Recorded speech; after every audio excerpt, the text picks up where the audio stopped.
Word problem based on fraction. So to find the fraction, we will first assume the fraction to be x by y. The numerator being x, the denominator being y.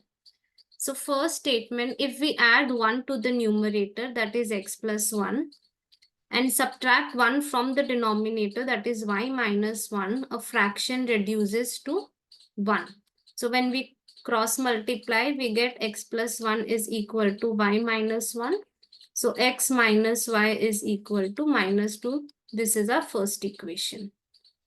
Now the second statement says it becomes 1 by 2. That means the fraction becomes 1 by 2 if we only add 1 to the denominator. So the numerator is the same x and the denominator is being added 1.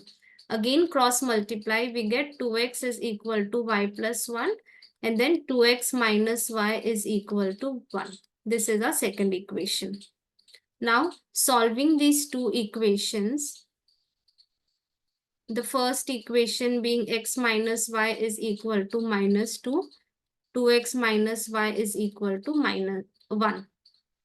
So we will subtract both the equations. So for subtraction, the second equation signs are to be changed, which means plus 2x becomes minus 2x, minus y becomes plus y, and plus 1 becomes minus 1.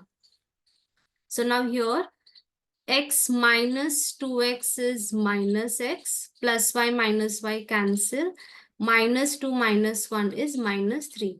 Minus minus gets cancelled, so x is equal to 3. Now substituting the value of x in any of the equation, let us take the first equation, it looks simpler. So x minus y is equal to minus 2. So we get 3 minus y is equal to minus 2. So minus y is equal to minus 2 minus 3, which is minus 5. So y is equal to 5. So we have the values for x and y. So now the final fraction that we need to find, x by y, that is 3 by 5. This is the answer, 3 by 5. Thank you.